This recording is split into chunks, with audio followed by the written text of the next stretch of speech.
શ્રી ગુરુદેવ Dutt.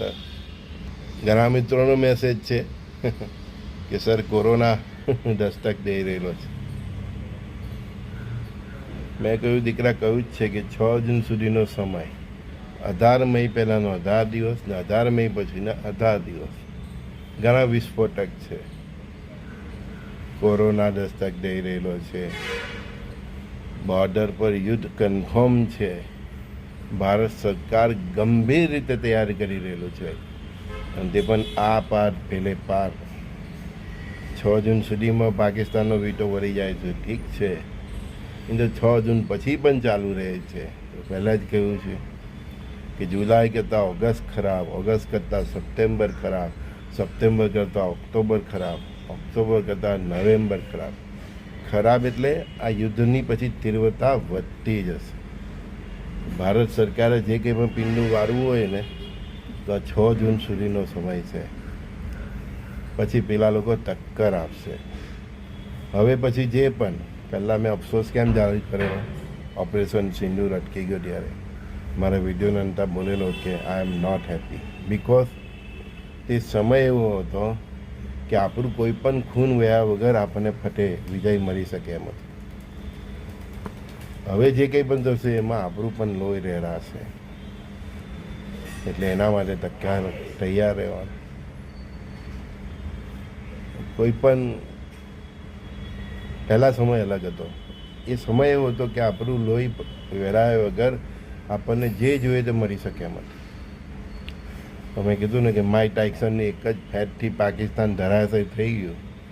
Mike Tyson એટલે boxer હતો ને, એની ભૂમિકા ભારત એક જ ફેન્ટમાં પાકિસ્તાન ધરાયો હતો. રેફરી અમેરિકા એને બચાવી લીધો. ક્યાં સુધી બચાવે?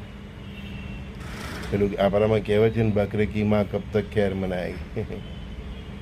બસ જુઓ આ 6 જૂન સુધી સમયની તીવ્રતા જુઓ કે કોરોના પણ દસ્તક દઈ રહેલો છે. જ્યાં જોઈએ તો ચક્રવાત, વાવાઝોડું, બિનમોસમી વરસાદ અને વોર તો કન્ફર્મ જ છે. બસ એ તારીખ તમારી સામે આગળ આવવાની બાકી છે.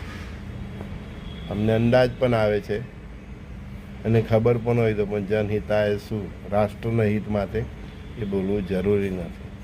પણ 5-6 તારીખ સુધી જરાક જો એમ કે ભારત સરકાર શું કરે છે. મોદીભાઈ આવતીકાલે કરણી માતાના દર્શન કરવા જવાના છે રાજસ્થાન.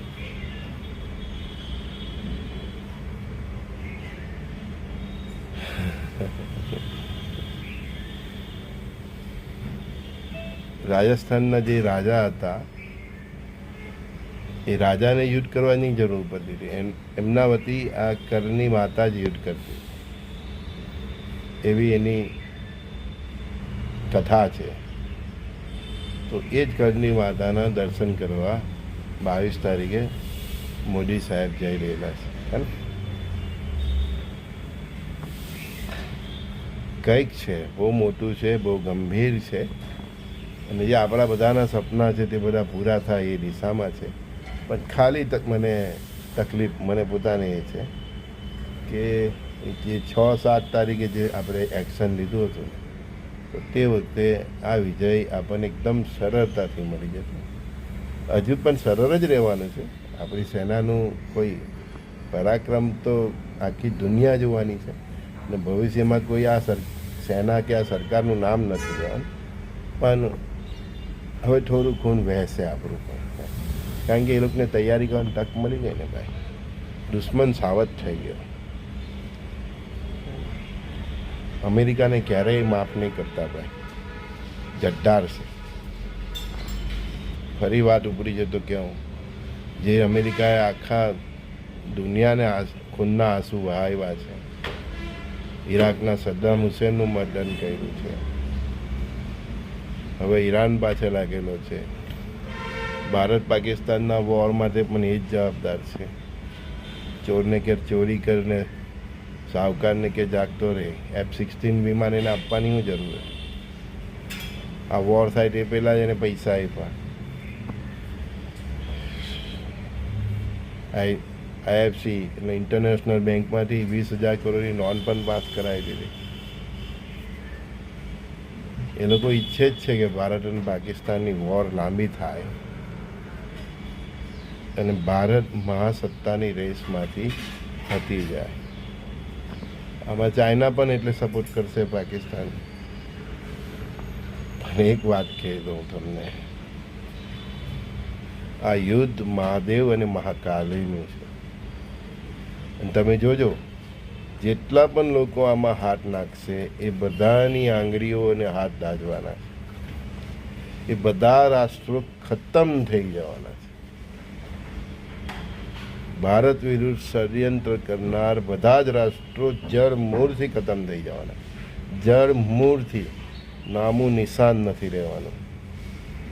કારણ કે મહાદેવની શક્તિ અને મહાકાલીની શક્તિ અને મહાદેવનો સમય છે 2040 સુધી. 20 વર્ષ એને કમાન હાથમાં લીધેલી છે. 2020 કોઈ શંકા નહીં રાખતા. જે માતાઓ કુળદેવીની ભક્તિ કરે છે, દુર્ગાની ભક્તિ કરે છે, નવરાત્રિમાં જે કંઈ ઉપવાસ કરે છે, જે શ્રાવણ મહિનામાં આપણે દરરોજ નિત્ય મહાદેવ, એ મહાદેવે સુકાન હાથમાં લીધું છે. ભારત સરકાર એની ફોજ નિમિત્ત છે અને એ સરકારમાં અને એની ફોજમાં દેવોની પણ બહુ બધી હસ્તીઓ છે. ડોન્ટ વરી, બસ થોડું ખૂન વહેશે, થોડા શહીદ થશે, બોર્ડર પરના શહેરોને થોડું ભોગવવું પડશે. 6 મે બહુ મસ્ત આપણા હાથમાં ટાઈમ હતો. એનો મને અફસોસ કાયમ રહેશે. કારણ કે નિર્દોષ લોકોનું ખૂન નહીં વહેંચે આપણા. કાંઈ નહીં, પરમાત્માની જેવી ઈચ્છા આપણે શું કરી શકીએ.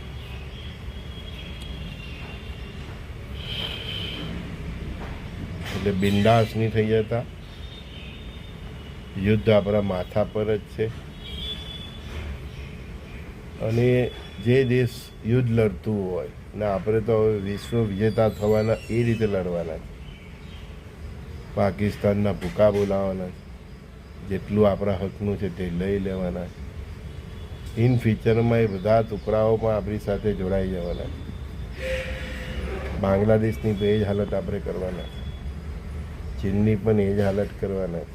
હા, મેં તમને કીધું ને, જેટલા આમાં હાથ લાગશે બધા દાઝવાના છે અને છેલ્લે એના ટુકડા થવાના છે. ને એ જ પાછા આપણને એમ કહે કે હવે તમારા રાજ્યો તરીકે અમને સ્વીકારી લો. તો એની પ્રજા જ કહેશે.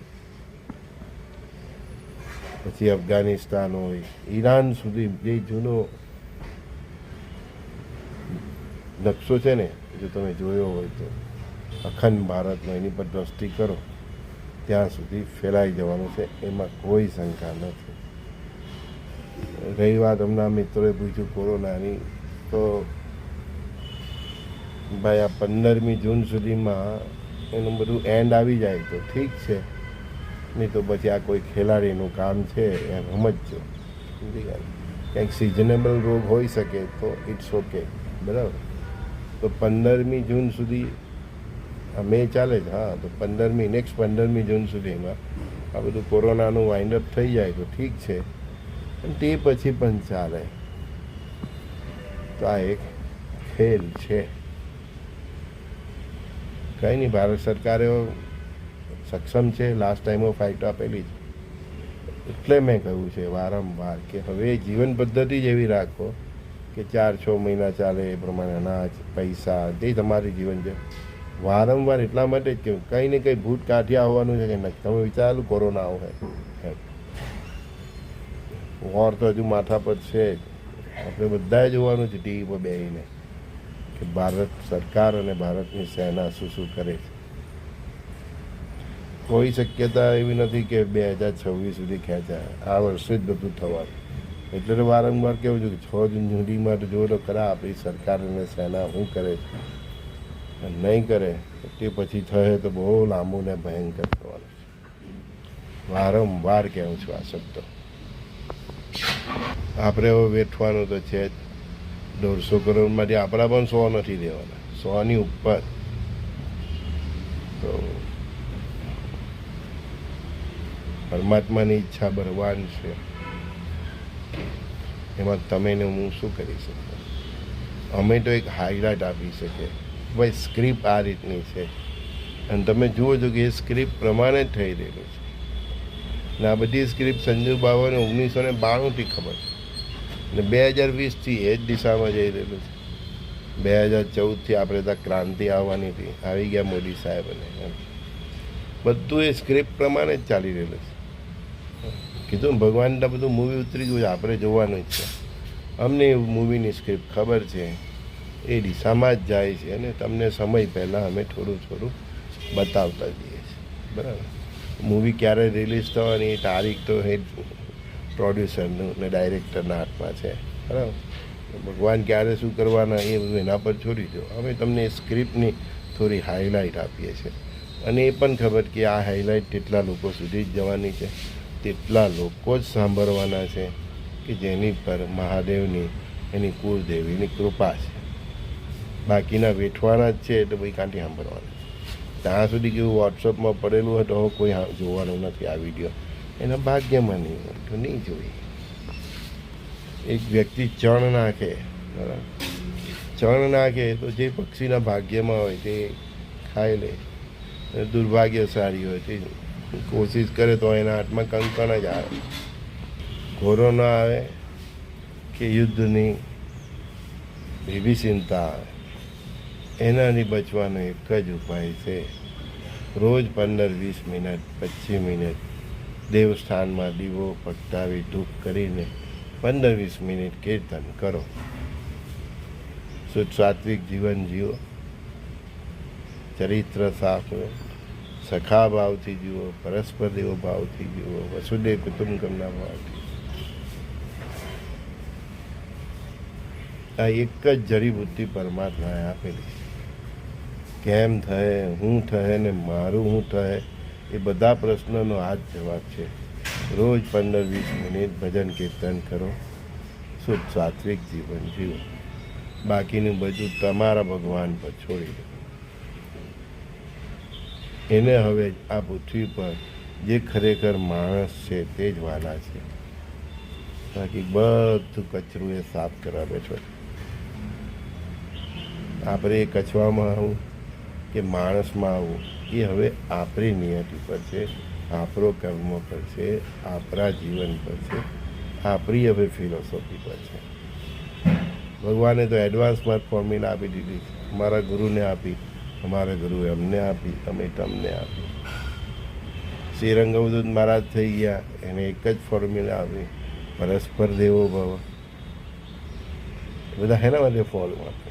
સાંઈ બાબા થઈ ગયા, એને એક જ ફોર્મ્યુલા આપી, અલ્લાહ માલિક હે, ઈશ્વર માલિક હે, આ દુનિયાનો માલિક એક જ છે. એ પણ સમજાઈને થાકી ગયા.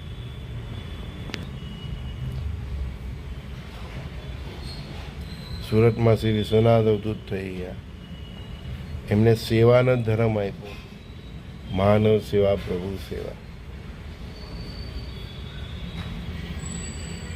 એમને એક જ મંત્ર આપ્યો કે આ કલિકાળમાં જે શ્રી ગુરુદેવ દત્તનું નામ સ્મરણ કરશે, એકવાર પણ કરશે તેને પણ કંઈ નહીં થાય, એટલી ગેરંટી આપી. તો આ બધા સંતો અવધૂતો એના માટે આવે. ભગવાનમાં વેંકુટમાં વિષ્ણુની સાથે એના દરબારમાં શાંતિથી બેઠા હોય તેના માટે આવે. આપણું કલ્યાણ કરવા માટે આવે, આપણને માર્ગદર્શન આપવા માટે. રંગવદૂત મહારાજે કીધું પરસ્પર દેવોનો ભાવ પકડી લો. જેને ભાવ પકડી લીધો છે એને આ જે મહાપ્રલય છે એમાં કંઈ થવાનું જ નથી.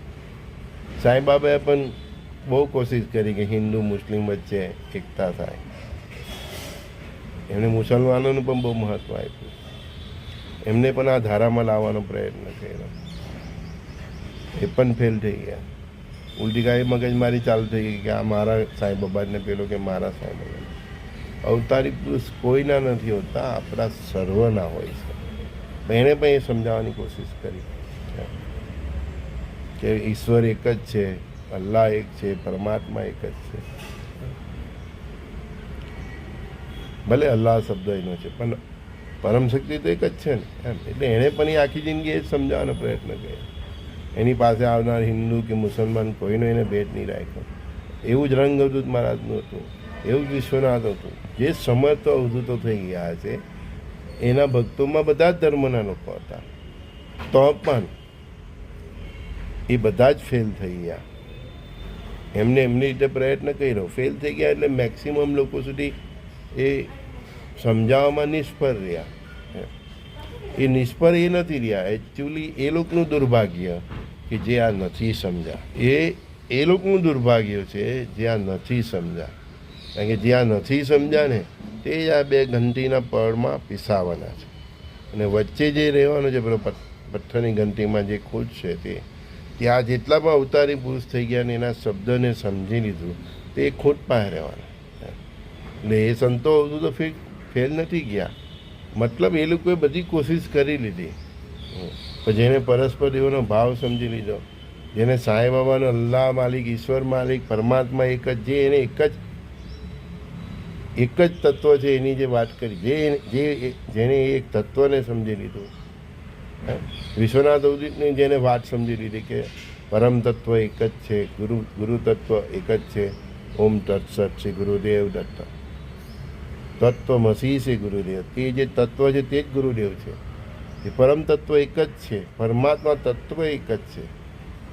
એટલે એમને પણ સેવાભાવને મહત્વ આપ્યું. એમની પાસે હિન્દુ આવ્યા, ઈસા આવ્યા, ખ્રિસ્તી આવ્યા, મુસ્લિમ આવ્યા, બધાનો એમને સ્વીકાર કર્યો. કારણ કે તત્વ તો એક જ છે. એમને સેવાભાવને પ્રમોટ કર્યો. એટલે દરેક વ્યક્તિ આવીને આપણને, આ દરેક આવી વિભૂતિઓ આવીને આપણને આજે આવનારો સમય હતો 2020થી, તે પહેલાં આપણને તૈયાર કરવા માટે ને સજ્જ કરવા માટે એમને અવતાર લીધા હતા.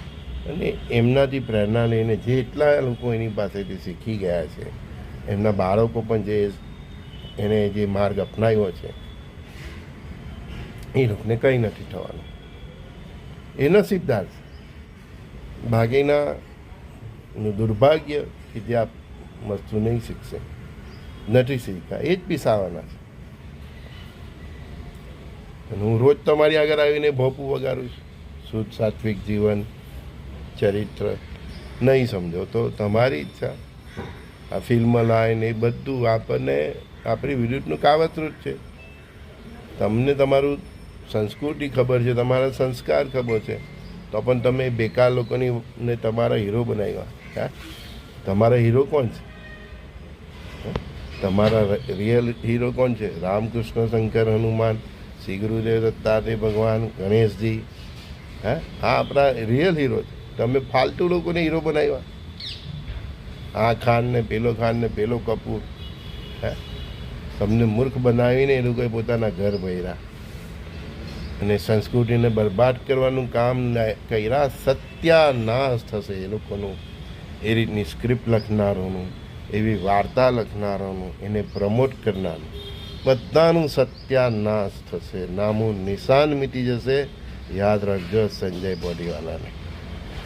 સનાતન ધર્મની ધરોહરના છે અમે, એટલે કેવું છું, સત્યાનાશ થશે, નામું નિશાન મીટી જશે. આ બધાનો ઝીરો થશે ને એના કારણે જ ભવિષ્યના મહાતાંડવમાં બોલિવૂડની જે જનની છે એ મુંબઈ ભોગવવાનો છે.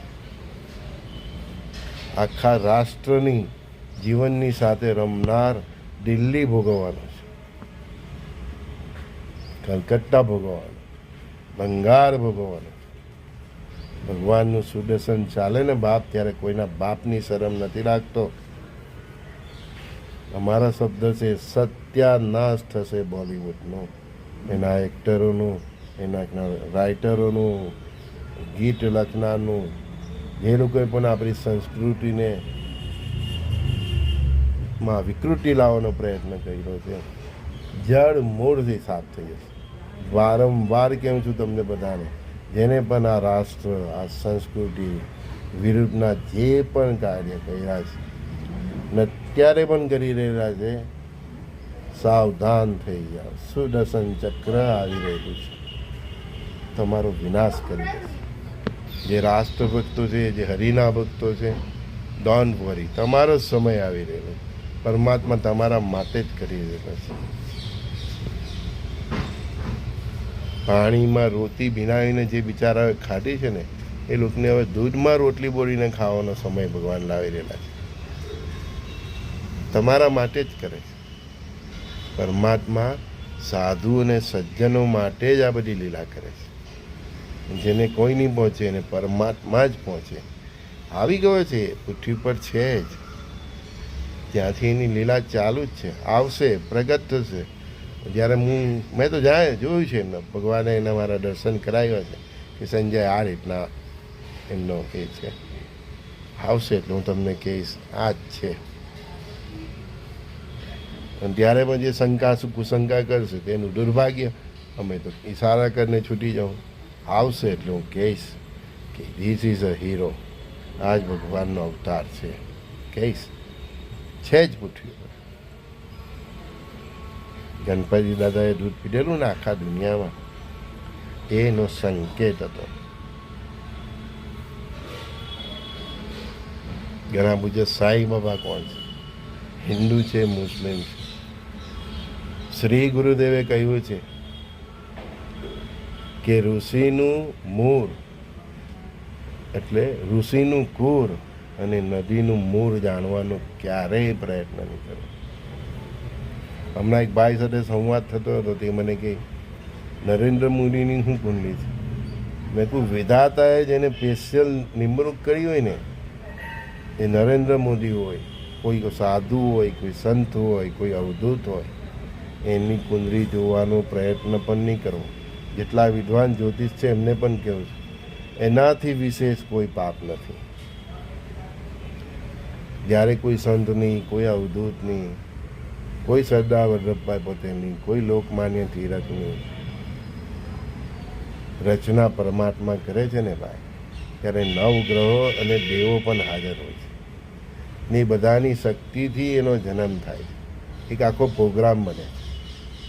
એની કુંડળી જોઈને તમે શું કરવાના? હે,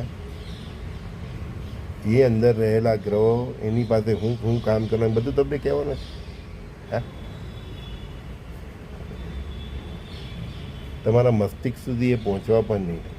અને બહુ ચંચુપાટ કરે તો તમને એવા હીડા કરી દે ને કે ભાઈ જ્યોતિષ કરવાના લાયક નહીં રહે. પછી તમારા બાળકોને વીતે, તમારા પરિવારને વીતે. એટલે મહાન વિભૂતિઓના કુળ જાણવાનો પ્રયત્ન કરવો, એનો જન્મ જાણવાનો પ્રયત્ન કરો, કયા ધર્મનો જો પ્રયત્ન કરવો ન કરવો, અને એની કુંડળી જોવાનો પણ ક્યારેય પ્રયત્ન નહીં કરવો. અને ભૂલ છે કે આવીને એક નજર કરી લીધો તો ઠીક છે, એની પર પછી બહુ લવાળા કરવાની પણ જરૂર નહીં. એક ભાઈએ મને પૂછ્યું મોદી સાહેબ ક્યાં સુધી વડાપ્રધાન રહેશે? આ બધા જ્યોતિષોની કુંડળી જોઈને મેં કહ્યું પહેલું પાપ તો એ જ કરે કે એની કુંડળી જોવું જ છે એના કાર્યો, કે એ કોઈ સામાન્ય વ્યક્તિ નથી. ગુજરાતથી લઈને આપણે વડાપ્રધાન બન્યા ત્યાં સુધી આપણે જોયું કે એ કોઈ સામાન્ય વ્યક્તિ નથી. લોકશાહી છે એટલે એની સરકારમાં પણ અમુક મેલા માણસ હોઈ શકે, પણ એ લોકોના ટેકા વગર એ કામ નહીં કરી શકે. એટલે એને લઈને ચાલવું પડે. બાકી એ વ્યક્તિમાં કોઈ ખોટ નથી. બરાબર? તો એના કાર્ય જોતાં જ ખ્યાલ આવે છે કે કોઈ સામાન્ય માણસ નથી. અને જ્યારે આપણને ખ્યાલ આવી જાય કે આ સામાન્ય માણસ નથી, ત્યારે એવી વ્યક્તિની કુંડળી જોવાનો પ્રયત્ન પણ નહીં કરવો. વિધાતાએ કોઈ વ્યક્તિ પાસેથી કોઈ કાર્ય લેવાનું નક્કી કરેલું હોય ને, તો એ વિધાતાની ઈચ્છાથી જ એ નિવૃત્ત થશે. બરાબર? બાકી એને પણ ના આગે હે ને ન પીછું હે. હિમાલયથી માણસ તપસ્યા છોડીને એને જ્યારે આ બધું RSSના આ બધા દરવાજાથી રાષ્ટ્રની અંદર એને એન્ટ્રી આપી, તો પરમાત્માની કોઈ ઈચ્છા એ બધું હશે તો જ નહીં. એને આપણે બધી ચંચુપાટ કરવાની જરૂર જ નથી. ક્યાં સુધી વડાપ્રધાન રહેશે? વિધાતાની જ્યાં સુધી ઈચ્છા હશે ત્યાં સુધી રહેશે. બરાબર? બસ આટલું આપણે સમજવાનું. પછી ચૂંટણી જીતે હારે એ બધી પંચાયતમાં પડીને શું કામ છે? એ વ્યક્તિના કાર્યો જુઓ ને બસ ભાઈ, કે આજે ભારતની એક ગર્જનાથી આખા વિશ્વને પીપી થઈ જાય.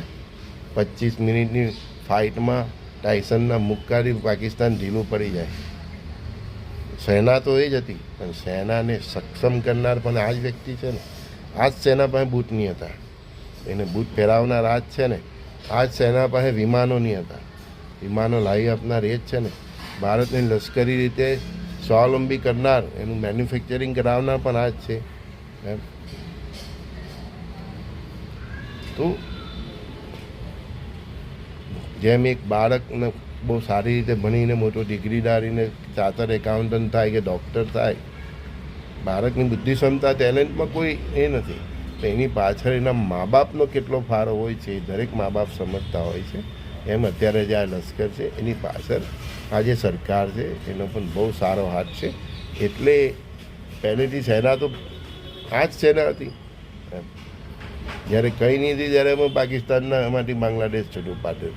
તો હવે તો હું કરે હે ને. આને 2014થી આ જ તૈયારી કરી છે. આ ગબ્બર ટેક્સ ને આ ટેક્સ એ બધું ફંડથી શું છે, રાષ્ટ્રને સમૃદ્ધ અને શક્તિવાર બનાવવા માટે જ છે ને. એના ઘરે તો નથી લઈ જતો ને, દેખાય જ છે, સીધું જ છે. કોણ છે એનું?